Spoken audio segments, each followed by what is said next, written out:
Eu sempre falo que o digital é um jogo de continuar, não é um jogo de ganhar. Se você não está munido de convicções, de referências, aquele desejo ardente de fazer dar certo, você vai sair do jogo. Qual que é o preço da vida do digital, Rafinha? Se você não sabe dormir no barulho, não tenta empreender, não é para você. O que faz você permanecer relevante nesse mercado? O caminho de dar certo, ele custa caro. Mas não tentar e não insistir custa um sonho.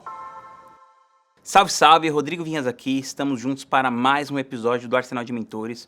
Hoje estou aqui com o Rafael Leite, Rafinha, um grande amigo, meu sócio. Ele está entre as 25 maiores contas da Hotmart do mundo, no Galaxy. Ele é especialista em estratégia e copy, já atuou em 7 nichos diferentes e ele tem um case de sucesso gigantesco, que é o case do Rodrigo Góes, que já teve mais de 83 mil alunos em 30 países e faturou mais de 90 milhões de reais. Rafinha, muito bem-vindo. É uma alegria ter você aqui, cara. Tamo junto. Obrigado pelo convite. Feliz de mais uma vez estar aqui no seu sou, espaço, na sua casa. Que eu sou seu fã número 1. É recíproco. Rafinha, quando a gente vê você já nesse nível, top 25 da Hotmart do mundo, trabalhando com grandes contas, grandes negócios, me fala o que você acha que levou você daquele cara ali que começou de um jeito super humilde a sua empresa. Inclusive, queria que você contasse um pouco aí desse começo, que fez com que você conseguisse caminhar até que você chegasse nesse patamar tão alto. Então, na verdade, realmente isso é uma soma de fatores, né, que faz isso acontecer. Contando um pouco da história, seguindo a ordem cronológica, eu comecei no mercado digital em 2018, em maio de 2018, e consegui me fazer meu primeiro lançamento ali em dezembro de 2018. O primeiro nicho que eu fiz foi o nicho de aromaterapia, e foi o primeiro lançamento que eu fiz na vida. E esse lançamento não vendeu nada. A gente investiu R$2.000 e não retornou R$1. Como é que foi o sentimento, assim? Pô, não vendeu nada, tal. Como é que foi que você lidou com a especialista? Como que você teve essa força para ir continuar? Porque muita gente, depois de tentar vender a primeira vez e não conseguir, desiste. Exatamente. Foi embaraçoso. Indiscutivelmente foi um momento que não foi muito legal, porque a gente criou uma expectativa. Eu, inclusive, né, a especialista era daqui de São Paulo, eu sou do Rio de Janeiro, então, na época, eu viajei até aqui, cheguei aqui na cidade de São Paulo, fiquei 2 dias hospedado aqui para rodar a live de lançamento de semente com ela. Na hora, não tivemos um público que a gente achou que compareceria, então o comparecimento foi muito baixo. E a especialista também, por conta da inexperiência na época, etc., acabou deixando que o nervosismo também de alguma forma tomasse conta, e o que aconteceu? Ela não seguiu praticamente nada do script que a gente tinha montado. Então, como que eu vejo? Foi um momento embaraçoso, porque houve sim muita expectativa, não aconteceu o que a gente previa, mas ao mesmo tempo a gente aprendeu muita coisa, né? Serviu para ser um grande aprendizado inicial, de que realmente as coisas têm que ser conduzidas com muito mais seriedade, de que tem que ser ensaiado antes, de que tem que ter expectativa no chão, né? Que não é como eu via na internet até então, em números extremamente exorbitantes, histórias de pessoas que deram muito certo de primeira, então cada um tem a sua realidade. A minha foi essa, o meu primeiro lançamento, esse foi o resultado que eu colhi, mas não fiquei... Óbvio que eu fiquei triste ali na hora, um pouco... Tá, mas você pensou em desistir? Não. Nem cogitou? De forma alguma, porque quando eu fiz o investimento para entrar... E eu migrei, né? Eu fiz uma transição de carreira. Eu saí de um emprego que me pagava muito bem. Uhum. Eu ganhava R$18 mil na época. Eu pedi demissão para vir trabalhar de casa, na época com a minha avó, e investir em criar um negócio digital. Então, quando eu tomei essa decisão, eu pensei muito sobre, né? Não foi algo assim do dia para a noite. E eu já entendia. Já tinha estudado, já tinha lido alguns livros sobre empreendedorismo, etc. Já tinha acompanhado alguns empreendedores. Então, eu tinha clareza que o período entre iniciar um projeto digital e realmente conseguir virar a mesa, né, conseguir ganhar tração, que é o famoso ponto de inflexão que a gente conhece, até esse tempo chegar é um período médio de 2 anos de sobrevivência. Então, assim, eu estava muito bem esclarecido quanto ao tempo das coisas, né, o normal, o padrão.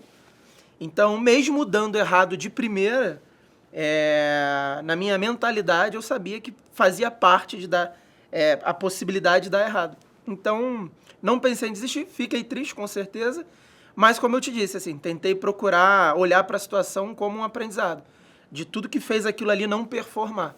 A partir disso, ganhei uma certa experiência, foi a minha primeira vez que eu sujei a mão, né, de ter colocado a mão na massa, e fui colhendo os aprendizados. Depois, eu fechei uma outra parceria, que foi no nicho de desenvolvimento profissional. A gente já tinha, inclusive, fechado uma parceria bem logo após que eu tinha fechado com essa especialista de aromaterapia, e a gente combinou os 2 lançamentos para dezembro. No início, eu fiz o de aromaterapia e depois eu fiz o desenvolvimento profissional. E aí, como eu te disse, já tendo aprendido com o primeiro ciclo, que foi, de certa forma, frustrante, ajustei bastante coisa e entrei mais preparado para essa segunda oportunidade. E aí, graças a Deus, ali eu consegui, de fato, fazer com que o ciclo performasse. Então, a gente fez ali na casa de 50 vendas, alguma coisa.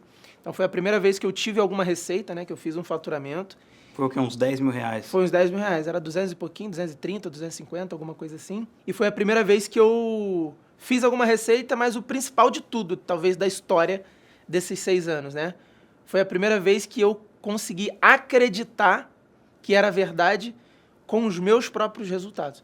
Porque até então eu sempre olhava de outras pessoas na internet. E aquilo ali confirmou muita coisa para mim, porque realmente eu não estava maluco, que eu fiz uma decisão de investir em algo que funciona, né? E dali, cara, aí foi passo a passo para ir evoluindo. Certo, mas como que você prospectou a Carol? Essa história também é bem interessante. Essa história é muito legal.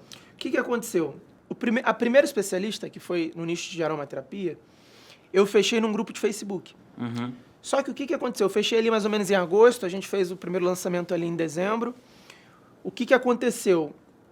De maio a agosto, eu tentei várias pessoas conhecidas. Né? Meu professor de inglês, eu tentei pessoas que eram muito boas em Excel, que eu sabia. Eu tentei a minha própria mãe, porque na época eu sempre achei que minha mãe tem uma mão muito boa para doces, fazer bolo e tal. Tentei minha mãe, tentei outras pessoas, acho que eu falei sem brincadeira com umas 30 pessoas diferentes, e ninguém aceitou. Então eu estava, de certa forma, um pouco já desesperado, sabe? Com a sensação, tipo assim, cara, eu vou aceitar o que vier. Mas foi isso. Então, chegou ali em agosto, eu realmente, assim, já estava aberto a qualquer tipo de oportunidade.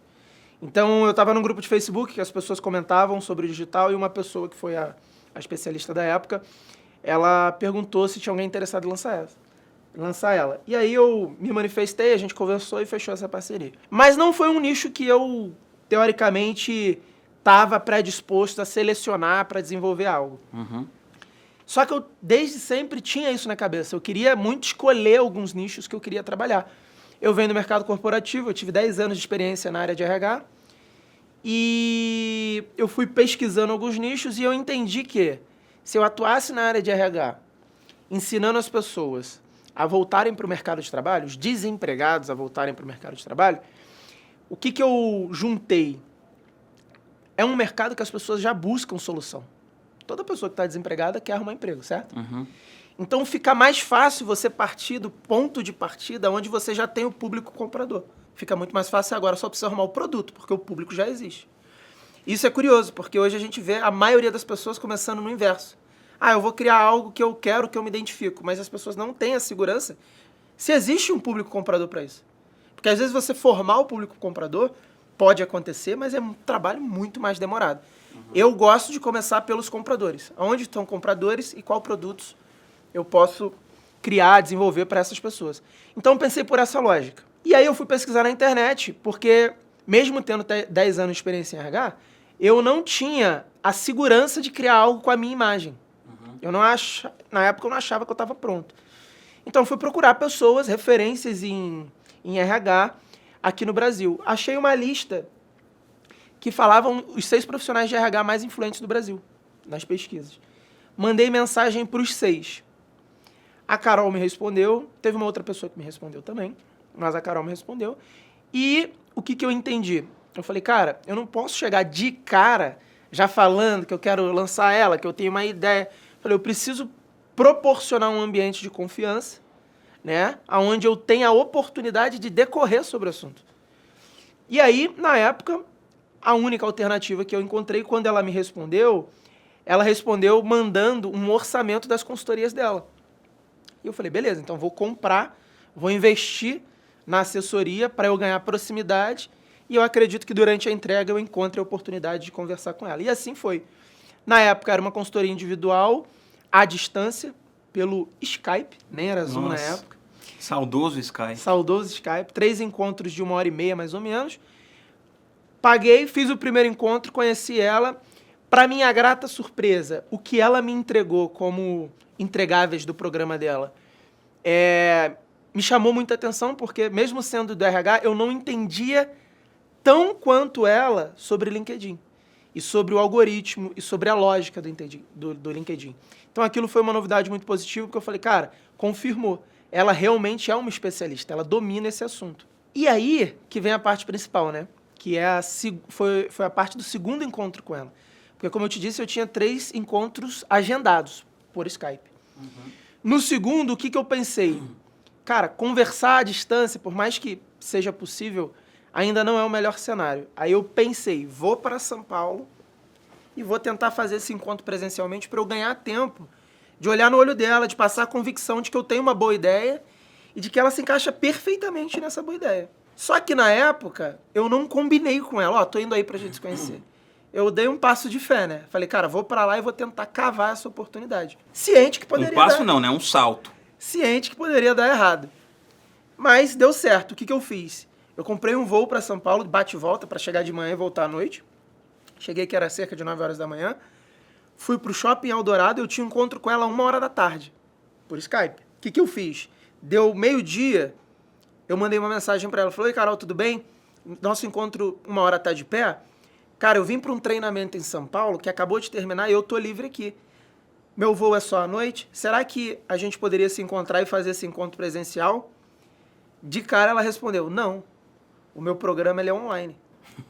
Eu não me encontro com ninguém. E aí eu imagino que na época também ela poderia ter achado um pouco estranho. Por que esse cara tá querendo me encontrar e tal? E aí eu reiterei. Eu falei, porque eu não conheço ninguém em São Paulo. Vou ter que ficar aqui até 8 da noite, que é o meu voo. E eu tô rodado aqui no Shopping Eldorado, não sei o que fazer, mas eu faço aqui da praça de alimentação, tranquilo. Aí ela falou, você conhece a Estação Brigadeiro? Onde tem ali um Starbucks? Eu falei, cara, eu não conheço, mas se eu perguntar, eu chego lá, com certeza. Ela, então faz o seguinte, vai para lá. E assim aconteceu, a gente se encontrou lá 1 hora para a sessão da entrega dela. Assim aconteceu. Ficamos 1 hora ali, onde ela fez... Mas você deixou ela fazer a sessão? Fez a entrega, exatamente. E ao final da entrega... eu consegui introduzir o assunto do projeto que eu tinha, das possibilidades que o digital tinha de potencializar o trabalho dela, de trazer muito mais receita do que ela fazia. Então eu consegui ali, né? A gente inclusive ficou ali, acho que até umas 5 horas da tarde. Eu tinha 1h30 ali de encontro. E a gente acabou esticando a conversa e ficamos até umas 5 da tarde. E ela falou que se animava, ela já tinha pesquisado sobre o digital antes. E no final ela me deu a resposta seguinte, falou, olha, gostei, mas preciso ir para casa, vou conversar com meu esposo. E se ele entender junto comigo que faz sentido, eu vou te dar um retorno positivo. Se não for também positivo, eu te aviso que não vai rolar. Eu falei, tudo bem e tal, mas foi um momento muito legal, porque a gente conseguiu conversar com o tempo, né? E eu consegui expressar minhas ideias e tudo mais ali. Posteriormente, no dia seguinte, ela me deu o retorno, falou, conversei aqui com meu marido, e a gente anima quando é que a gente começa. Então foi um salto de fé, né? Onde, se não tivesse dado certo, todo mundo falaria, cara, você foi maluco, você foi completamente inconsequente. Mas é isso, assim, eu estava muito convicto de que se acontecesse a oportunidade, numa conversa de 1 a 1 ali, ela já tinha o projeto, ela já fazia um trabalho online. Ela só precisava escalar isso e da forma como ela entregava, não seria possível chegar em 1/10 do que a gente conseguiu fazer juntos. Então foi muito legal, acabou sendo uma história positiva e deu muito certo. A partir disso, né, eu, em 2019... não renovei com a especialista de aromaterapia, continuei só com a Carol e praticamente o ano todo a gente desenvolveu a marca dela. E graças a Deus foi dando certo, lançamento atrás de lançamento, todos os ciclos foram performando e escalando. E aí veio também mais uma grata oportunidade, surpresa, que foi com o Góes, né? O Góes, ele é meu amigo pessoal, a gente trabalhou junto numa empresa de engenharia por muito tempo. A gente foi transferido para Macaé juntos, enfim, a gente tem uma história de uma outra companhia. E quando eu estava no digital, já fazendo um trabalho com a marca da Carol, vira e mexe eu postava no Instagram e um dia ele me provocou. Ele, pô, que legal esse trabalho que você está fazendo com essa menina do LinkedIn e tudo mais. Ele, pô, cara, eu queria te fazer uma pergunta. Queria me consultar contigo, vamos marcar uma call, não sei o que. A gente marcou uma call completamente despretensiosa. Para mim, ele ia querer tirar dúvida de alguma coisa. E aí foi legal que ele falou assim, né? No final da call, ele explicou o que ele estava em mente. Ele falou assim, cara, eu sou meio nerdzinho em milhas. Você acha que dá para fazer um curso sobre isso? Assim, você acha que as pessoas se interessariam? E na época eu não tinha muito conhecimento sobre milhas. Então a minha resposta de bate-pronto foi, cara, eu não entendo nada desse assunto, mas a gente pode fazer um teste. Entendeu? Para não excluir de cara porque eu não entendo, vamos fazer um teste. Se a resposta do teste for positiva, a gente tenta pensar em algo pra gente trabalhar junto. Então, legal que você foi aberto. Se não for, exatamente. Se não for, deixa para uma próxima. E aí, cara, como que eu fiz? Isso é uma parte muito legal, inclusive, que eu acho, assim, de dividir, principalmente para quem tá no início, porque as pessoas se perdem muito em como começar. E a gente começou da forma mais simples. Deu super certo. E se eu tivesse que voltar do zero, eu acho que eu iria fazer exatamente a mesma coisa. Por quê? Uma vez que ele tinha um conhecimento, eu falei, cara, monta uma apresentação em PowerPoint desse teu conhecimento e vamos tentar, dentro do nosso ciclo de amigos, das pessoas que a gente conhece, vamos tentar apresentar para essas pessoas e pedir um feedback. A gente não precisa pedir o dinheiro de cara. Ou a pessoa paga se ela gostar, ou ela dá um feedback de melhoria, caso ela não ache que valeria pagar. E assim a gente fez. A gente conversou com 18 pessoas, entre amigos meus e amigos dele. A gente combinava o seguinte, cara, eu quero te fazer uma apresentação, o contexto é esse, é o universo de milhas. É um conhecimento que é muito útil. Quero te ensinar isso. Se ao final da apresentação você achar que valeu, você transfere R$150. Se você achar que não valeu, você só precisa me explicar o porquê que não valeu, para eu ir melhorando. Uhum. E foi muito legal, as 18 pessoas gostaram, só que 17 pagaram. Teve uma que não pagou e parou de responder, mas é só um detalhe que fica cômico. Mas isso foi uma ação que eu acredito que deu super certo. Não foi pelo dinheiro em si, porque R$150 de 17 pessoas, né? Não ia mudar a vida de ninguém. Não enche o bolso de ninguém. Mas confirmou, cara, a galera gosta disso aqui, é algo interessante, é útil. E a gente recebeu muito feedback de melhoria em termos de apresentação, de conteúdo. E o melhor de tudo, a gente coletou 17 depoimentos. Porque se as pessoas gostaram, eu pedi para elas gravarem. E aí eu já tinha minimamente todos os insumos para fazer um lançamento mais arquitetado, clássico, né, completo, com CPLs. Porque depoimentos é uma das principais etapas de um lançamento mais bem construído, né, um lançamento clássico. Então a gente fez isso como um semente, não teve live, não teve nada. Coletamos esses depoimentos e fomos para um lançamento maior, já com tudo que precisava para se montar um lançamento maior. E também deu super certo. A gente investiu na época, foi R$20 mil de cara. E aí você pode pensar, pô, mas por que já botou 20 mil? 20 mil não é muita grana para quem está começando? Possivelmente sim. Mas eu já tinha 5 lançamentos com a Carol que eu tinha dado certo. Então eu já tinha mais ou menos a mão da coisa. Já entendi o framework. Eu já sabia fazer a construção dos materiais de copy. Então com ele, eu já fui um pouco mais... Ousado, né? Uma característica do Rafinha. Ele estava no início. Eu não estava tão no início, embora ainda assim, com certeza, fosse o início. Então a gente colocou ali os 20 mil e voltou, se eu não me engano, R$138 mil. De cara, veio mais de 100 mil, né? O famoso 6 em 7. E mais uma vez confirmou muita coisa, porque era um nicho que, diferente do da Carol, eu pesquisei e eu acreditava que dava muito certo. E deu. O Góis, eu estava meio perdido, eu não entendia nada. E se confirmou sendo um nicho muito positivo, e é um nicho muito positivo até hoje, né? E aí, cara, a gente fez um trabalho brilhante aí, né, nesses últimos 5 anos. Eu acredito verdadeiramente que ele é o maior player do mercado. A gente tem os números mais expressivos assim, desse segmento. Mais de 80 mil alunos, pô, 90 milhões, mais de 90 milhões faturado. E fora, cara, a maturidade que a gente ganhou, né, como empreendedor, como empresário, como comunicador, né? Ele como especialista, nossa, pro primeiro dia do que ele é hoje, ele teve uma evolução de, sei lá, 100 mil%. Ele abandonou também a carreira na empresa de engenharia e a gente vem desenvolvendo esse trabalho e vem, graças a Deus, se mantendo constante ano a ano. Puta história foda. Mas você não respondeu a pergunta que é: o que fez um carinha, começando como uma especialista de aromaterapia, que não vendeu nada no primeiro lançamento, pouco tempo depois, alguns anos depois, chegar no top 25 do mundo inteiro no digital? Quais são as características que você acredita que você tinha que eram diferentes? Você contou algumas do tipo, você tá aberto para você não tinha assim um mindset fechado, né? Então chegou um negócio de milha, você não sabia o que era. Pô, você se abriu para conhecer, para ver se aquilo era bom. Você fez esse rolê de ir lá para São Paulo. Você é um cara que tem as habilidades sociais muito bem desenvolvidas. Mas o que você enxerga? Cara, eu vou te elencar 3, pode ser? Pode. Eu acho que a primeira é a mentalidade. Isso é curioso, porque a maioria das pessoas talvez não sabe. O Vinhas fica me zoando de Rock Balboa, que eu fico falando de mentalidade, etc. Mas é porque eu realmente acredito que isso, principalmente para quem está no início... Essa convicção. Essa convicção de que vai dar certo, custe o que custar, e se alimentar de informações que vão nutrindo a confiança. Porque, cara, são nos dias ruins que a gente vence a guerra, sacou? São nos dias... É o que você faz com os dias ruins que vai dizer o quão longe você vai. Uhum. E para a maioria das pessoas que não vão ter alguém investindo, que não tem recurso próprio acumulado para empreender, cara, a maioria dos dias do início vão ser dias ruins. Então você precisa realmente estar ancorado em alguma crença de que vai dar certo e nutrir esses pensamentos, sacou? Então, o que eu te diria como primeiro lugar é essa questão da mentalidade, de ter um desejo ardente de fazer dar certo, custe o que custar. A segunda coisa, com base na experiência que eu tive na minha carreira corporativa. Eu fui um cara que, eu acredito que teve, óbvio, né, os seus méritos e muita competência para passar para as empresas que eu trabalhei. Eu trabalhei em 3 multinacionais muito grandes.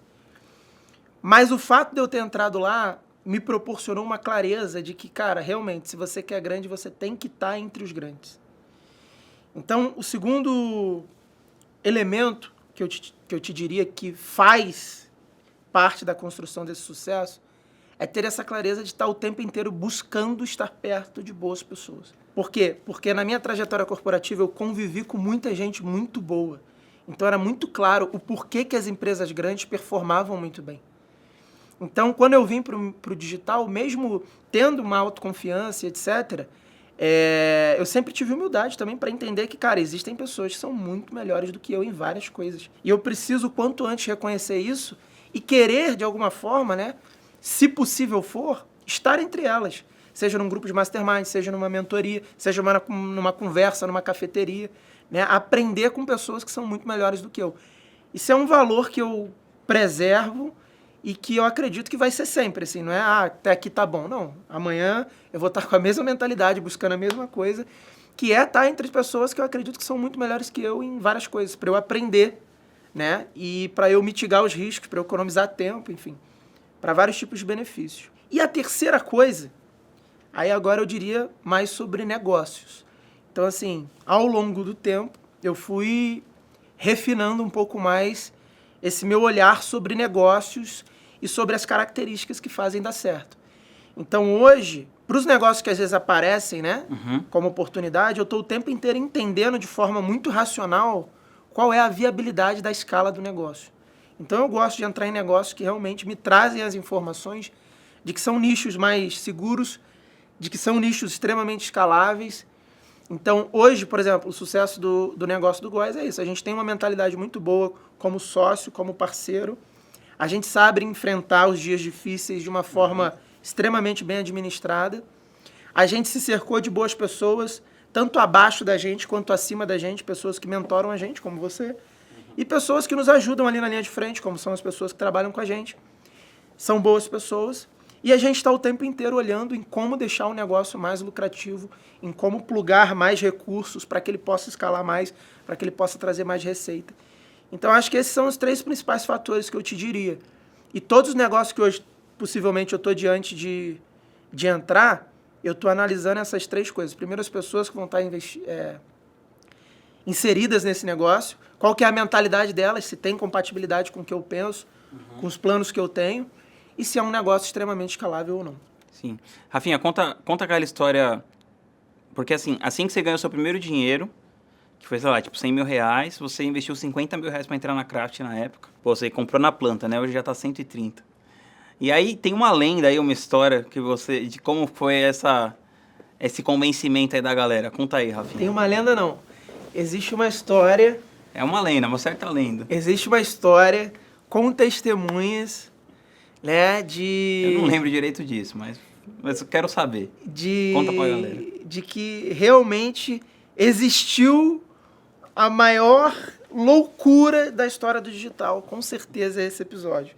De todas as histórias de todos os players. Cara, o que aconteceu? No meu primeiro lançamento, que foi 100 mil reais, Não é nem que fez 100, fez mais de 100, mas a nossa parte na época deu 100 mil reais. Eu tinha 3 sócios na época.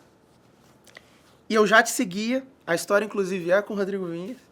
Eu já te seguia, já te acompanhava e já tinha aquilo na cabeça. Pô, a hora que eu tiver um recurso, eu vou investir para estar nesse grupo. Eu gostava bastante ali do que você apresentava, acompanhava os encontros da Craft e tal. Então, quando aconteceu, dos 100 mil reais que entrou pra gente, eu reuni meus sócios e falei, olha, desses 100 mil eu quero pegar 50 para investir no mastermind de um cara que eu acompanho, que é o Rodrigo Vinhas e tal. Ele tem a história assim, tem a história assado. Ninguém te conhecia. E os caras, pô, que isso? De cara, eles já rejeitaram a ideia. Não, porra, primeiro dinheiro que pingou, agora é hora da gente fazer alguma coisa. Não.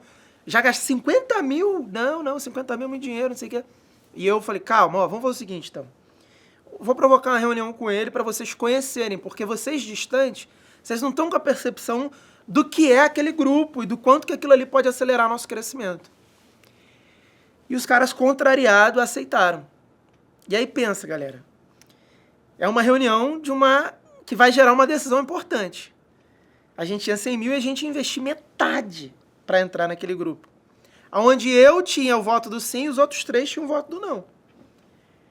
Cara, marquei a reunião, a gente se reuniu na casa de um outro sócio, todos os sócios estavam lá. Cara, fui arrumado, fui de camisa polo. Meteu a polinha. Era uma reunião com um empresário e etc, que tinha um dos grupos de masterminds mais famosos da época, até hoje. E aí era uma reunião séria. Cara, cheguei lá, no horário da reunião, o Vinhas mandou o link. Eu, meus 3 sócios assim da época, sentados ao meu redor, a gente ali no Zoom. Cara, o Vinhas me abre a reunião. Fala, Rafinha, beleza? E aí, o que você manda? Debaixo do chuveiro. Isso que é além. Nu. Óbvio que aparecendo daqui pra cima não, só, né? né? Não, exagera, né? Mas assim, não é no banheiro, é debaixo da água, enquanto ele passava shampoo e tal. E aí, o que você manda? E eu assim, pô, os meus sócios assim, porra, que isso? Que cara é esse? Aí eu, não, calma, gente. Falei, ó, Vinhas, você não quer, pô, né, toma um banho aí, a gente espera aqui, fica tranquilo, a gente tem uns minutinhos aqui, é melhor você terminar o banho aí. Não, velho, pode falar que aí eu já vou falando aqui também no meio do banho. E aí a gente conversou ali mal e porcamente. Pô, e aí, quando a gente desligou a call, que os meus sócios falaram, mano, tá louco. Impossível.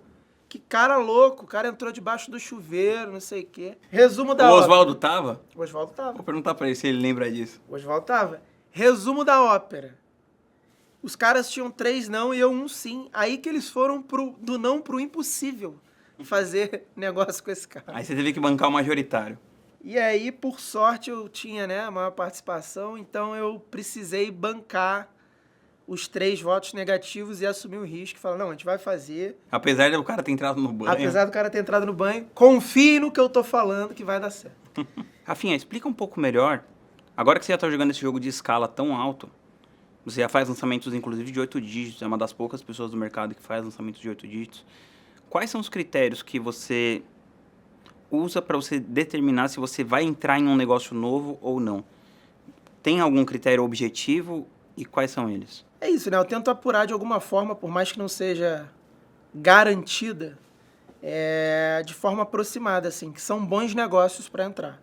Então, o primeiro é sempre o mercado. O tamanho do nicho. O tamanho do mercado. Eu gosto de começar pelos compradores, entendeu? Eu acho que isso poupa um tempo enorme. Então, o primeiro é o tamanho do mercado, né? O segundo é realmente assim, se o especialista que eu for fechar é de fato um especialista. Se ele é uma pessoa que tem um conhecimento profundo sobre aquilo ali. Porque a partir disso a gente vai criar bons produtos. Se ele não for, vai ficar nítido no produto que ele não é. Então a gente precisa investigar de alguma forma se a pessoa é uma especialista no assunto. E como que você faria essa investigação? Ah, cara, é pesquisa, né? Primeiro, se for uma pessoa que já performa, a gente já consegue entender pelos números dela, pelas pesquisas, pelos clientes, etc. E assim, perguntando também, né? Você vai até fechar negócio, é possível que você passe por um round de 4, 5 encontros. Então você vai ali também tendo o teu próprio termostato, né? Sentindo na conversa o quanto que ela domina do mercado, o quanto que ela entende, e você consegue, mesmo você não sendo um especialista, você consegue entender um pouco se ela realmente tem domínio profundo do que ela fala ou não. Então, primeiro é o mercado, segundo é o especialista, terceiro é se a pessoa está disposta a pagar o preço da vida do digital. Qual que é o preço da vida do digital, Rafinha?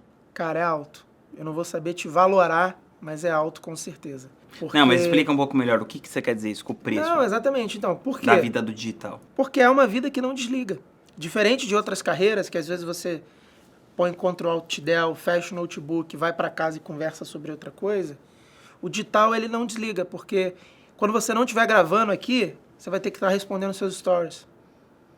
No teu fim de semana, você vai ter que estar respondendo teus stories. E não é 1 ou 2 ou 3. É 10, 15, 20, 30 para mais. Entendeu? Você vai ter que estar à disposição de se movimentar para gravações. Você vai ter que estar à disposição de enfrentar o frio na barriga, de entrar numa live para converter. O sucesso do projeto depende do especialista.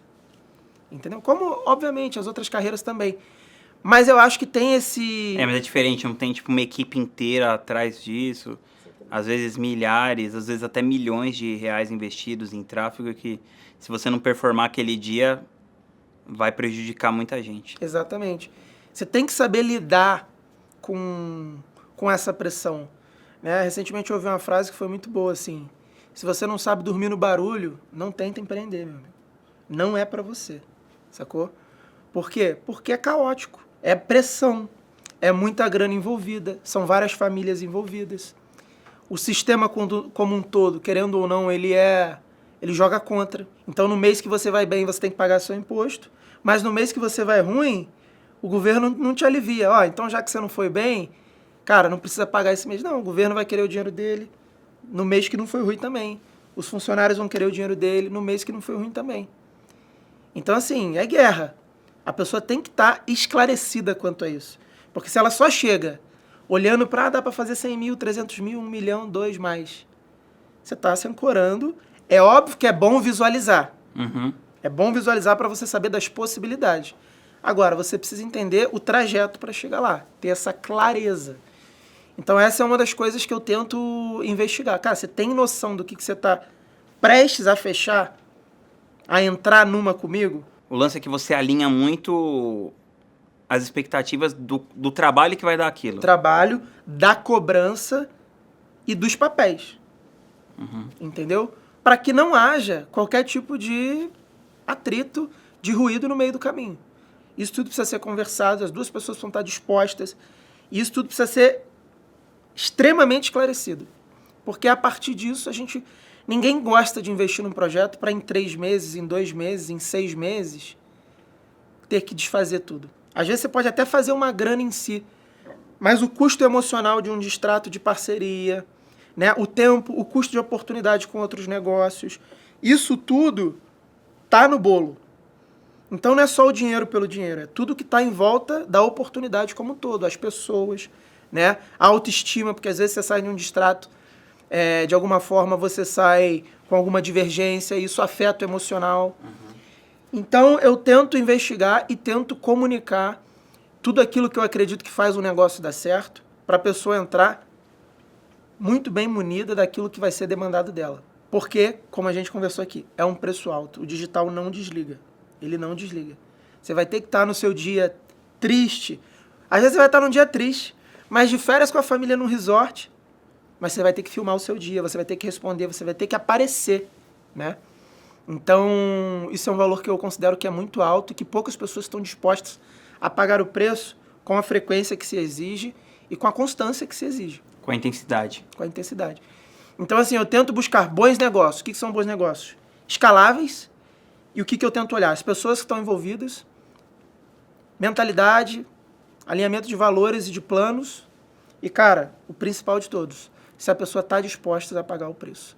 E em termos de modelo de negócio, Rafinha, pensando num cara que é um estrategista, um coprodutor, o que você acha que é um modelo de negócios mais justo e mais saudável entre essa parte do coprodutor e do expert, ou do estrategista, enfim?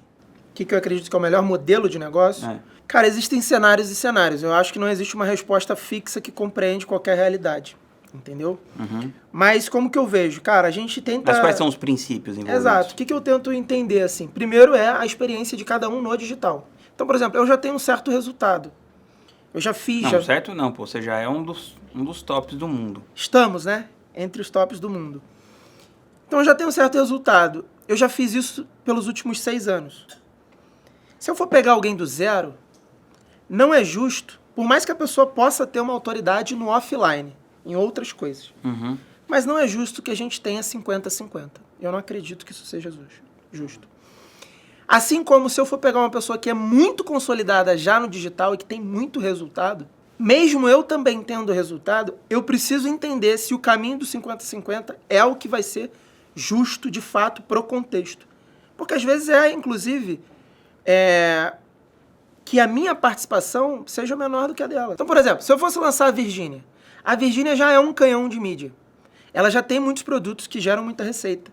Ela tem uma influência mais do que comprovada.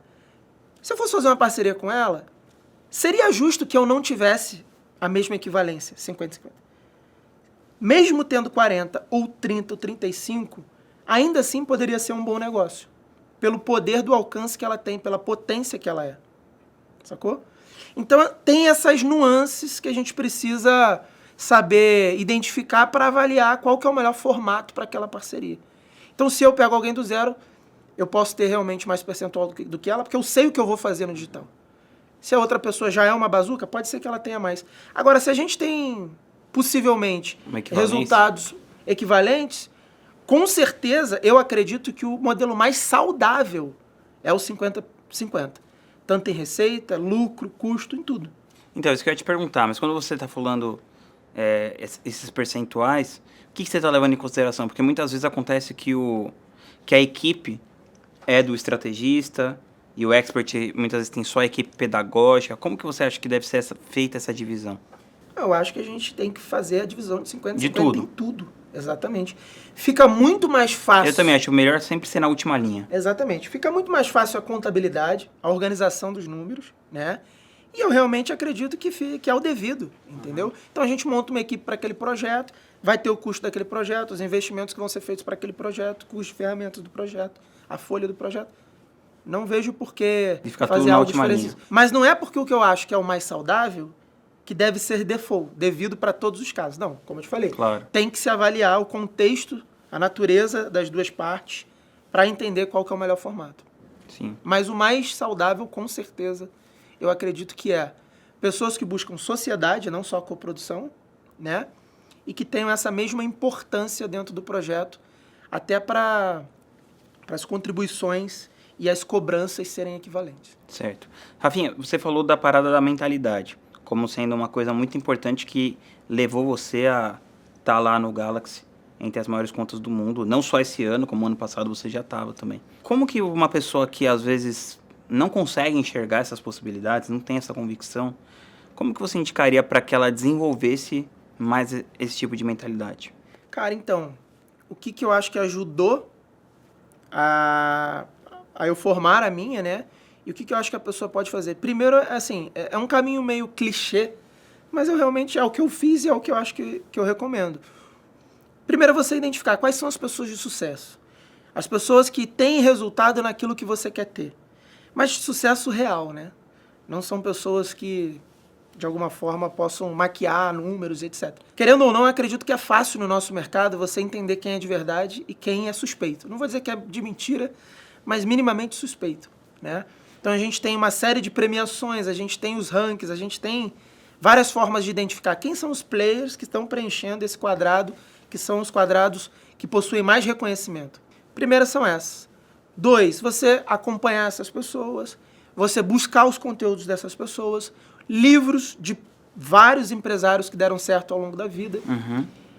E não só dentro do empreendedorismo em si, mas livros que te ensinam, né, a natureza humana, o comportamento humano, né, e as histórias das pessoas. Não tem nada mais inspirador do que as histórias das pessoas. E aí, é conhecendo as histórias das pessoas que você entende que houve na história de praticamente todo mundo. Eu não consigo aqui dizer alguém que não passou por altos e baixos e que performou e que teve relevância. Todas as pessoas passam por isso. Todas as pessoas. E é a gente conseguir colher e aprender como elas se comportam nos dias ruins. Qual foi a visão de mundo que elas tiveram? Da onde elas puxaram sabedoria? Com quem elas se consultaram? Da onde veio as informações que manteram ela no game? O que fez os negócios darem certo? Então é a partir disso. Quando eu te disse que quando comecei a estudar sobre empreendedorismo, eu li o Ponto de Inflexão do Flávio Augusto, eu li outros livros, eu investi em alguns cursos e, cara, é padrão. A comunicação das pessoas que deram certo tem algo em comum que é padrão. Todas elas falam, vai piorar para depois melhorar. Se você entender que nos dias que está piorando é parte do processo, você não se envolver emocionalmente, se você não se envolver muito emocionalmente com a situação, conseguir ter esse zoom out e entender que, cara, todos eles me falaram, é parte do processo. Então, tá acontecendo exatamente... Que foi como você encarou o seu primeiro lançamento da aromaterapia? Não, o meu primeiro lançamento foi como eu encarei a minha falta de recurso. Eu fiz investimento com a agiota. Foi como eu encarei a minha falta de estrutura. Eu botei gente para morar na minha casa. Eu fiz o que podia com o que tinha. E várias coisas deram errado. Várias vezes eu discuti com várias pessoas. Eu não tinha dinheiro para pagar salário para ninguém. Eu consegui convencer algumas pessoas a trabalhar comigo na esperança de uma divisão de lucro que não tinha garantia que fosse E você também estava sem salário? E eu estava sem salário. Você entendeu? Então, assim, Incrível. E você vai se alimentando da convicção e você vai se balizando pelas histórias das pessoas, você vai entendendo a trajetória, você vai ganhando referência. E é à medida da referência que você vai se clareando no meio do caminho, porque é um caminho obscuro. E aí você vai ganhando a confirmação. Não, cara, isso aqui eu já sabia que ia acontecer. Dificilmente eu ia acertar e fazer 100 mil no primeiro lá com a aromaterapia. Então, beleza, deu errado. A probabilidade de dar errado era muito maior do que a de dar certo. Então, mas quando deu errado aquilo, você se sentiu um passo à frente, Exato. Mais perto de dar certo. Então, o que eu posso aprender com isso? Então, foi assim quando eu tive algumas discussões com os meus especialistas. Então, o que eu posso aprender?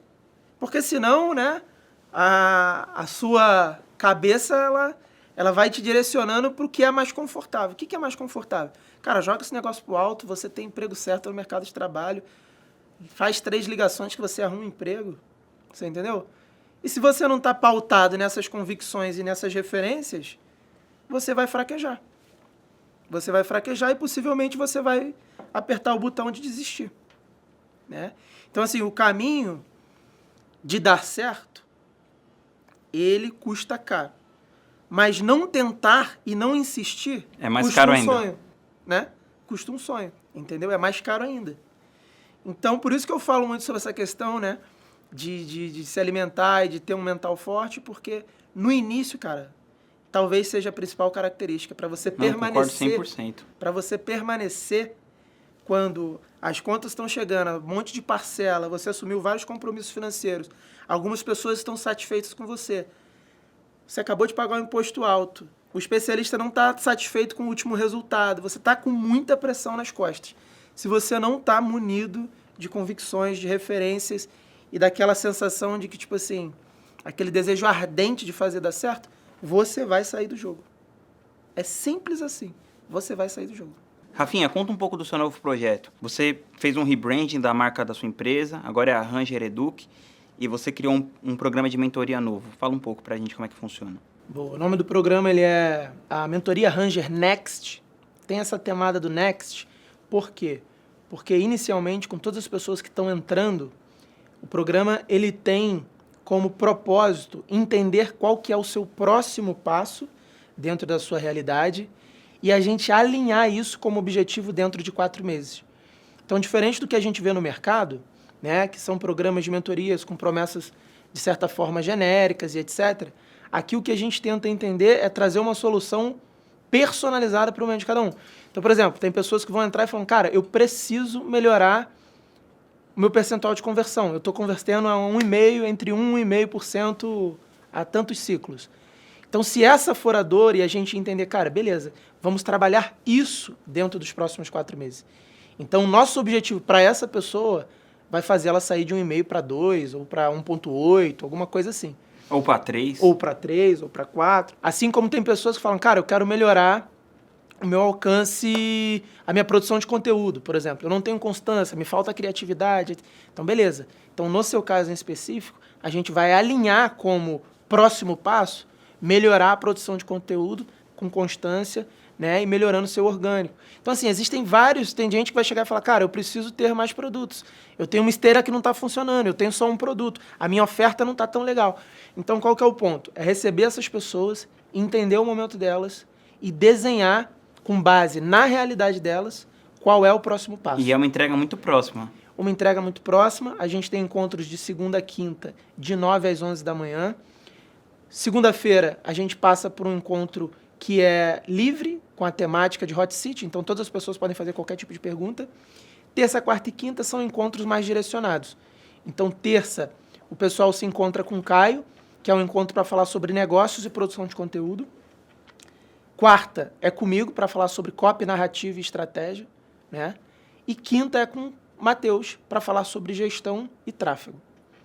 Então, a gente entra nas principais disciplinas, né, do que faz o nosso negócio acontecer. E é isso. Eu acho que o nosso diferencial, o nosso posicionamento para trazer essa diferença e nos destacar no mercado é realmente não prometer algo genérico para todo mundo, é entrar nessa particularidade e assumir o compromisso de melhorar aquilo que o mentorado está pedindo como solução, como melhoria. E uma outra coisa legal que vocês têm é esse enfoque na margem de lucro. Exatamente. Fala um pouquinho sobre isso, Rafinha. Exato. O que acontece? O comum no nosso mercado é ventilar as informações de faturamento. E faturamento é importante e é legal, com certeza. Mas, à medida que a gente vai amadurecendo, né, a gente vai entendendo que lucro é o principal. Toda empresa ela é criada, né, para entregar uma mensagem e para ser lucrativa pela entrega dessa mensagem. E durante muito tempo eu negligenciei isso no meu negócio. Na verdade, não foi só negligenciar, assim. Durante muito tempo eu senti que eu não era a pessoa mais capacitada a saber ajustar isso e os meus sócios da época também não. Então, a gente hoje tem uma outra composição, né, de sócios, por isso o rebranding e por isso também esse novo olhar. Então, hoje, nossa prioridade número 1 é bater as metas de lucro, seja trimestral, semestral, anual e etc. Né? A gente começa pelo lucro. Quanto que a gente quer lucrar no fim do ano, porque quanto que cada um quer pôr no bolso na hora da distribuição. E a partir disso a gente faz a engenharia reversa. E isso foi um conceito que eu fui aprendendo cada vez mais com o Caio, ele já trouxe esse modelo lá do Eu Militar, e vem fazendo muito sentido e vem funcionando. Então, a gente quer também transmitir esse conhecimento, porque em 6 anos de mercado eu fui ouvir isso pela primeira vez com o Caio. Então, eu vejo que isso não é muito levado a sério no mercado, as pessoas não raciocinam dessa forma, e por isso, muitas delas não chegam no lucro como gostariam. Como eu, durante uma boa parte também, não consegui chegar. Então, acho que a gente está com esse novo posicionamento, com essa nova atmosfera, com essa nova visão, com essa nova composição de pessoas, de trabalho, e vem dando muito certo.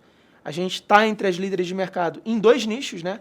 Tanto no projeto do GOES, os meninos também são líderes de mercado lá nos projetos de concurso público militar que eles também estão conduzindo. Então, o que acontece? A gente tem bastante conhecimento, a gente gera muito resultado para a gente mesmo e um resultado real e que fala-se em lucratividade e não em faturamento. E é isso que a gente quer transmitir para as pessoas e levar elas a acessarem a mesma coisa. Show. Rafinha, e eu sempre falo que o digital é um jogo de continuar, não é um jogo de ganhar. E você, estava entre as 25 maiores do mundo ano passado, está entre as 25 maiores do mundo esse ano. O que faz você permanecer relevante nesse mercado? Uma vez que você já não tem mais aquele impulso inicial, que as coisas já estão mais ajustadas e tal. Quais são... O que você faz para que você continue sendo relevante nesse mercado e crescendo cada vez mais? Cara, eu acho assim, se a gente fosse fazer um paralelo sobre o início e agora, e o que me faz manter motivado e etc., né? Eu acho que... Primeiro, o que muda, né? Sobre o início e agora. Exato. O que muda é que a gente tem um pouco mais de estrutura financeira. Uhum. E a maturidade, somado a uma melhor condição financeira, só nos faz selecionar melhor com quem a gente divide a nossa energia. Uhum. Isso é o que muda de fato. Agora, eu continuo tendo vários planos, eu continuo tendo bastante ambição, né, de realização.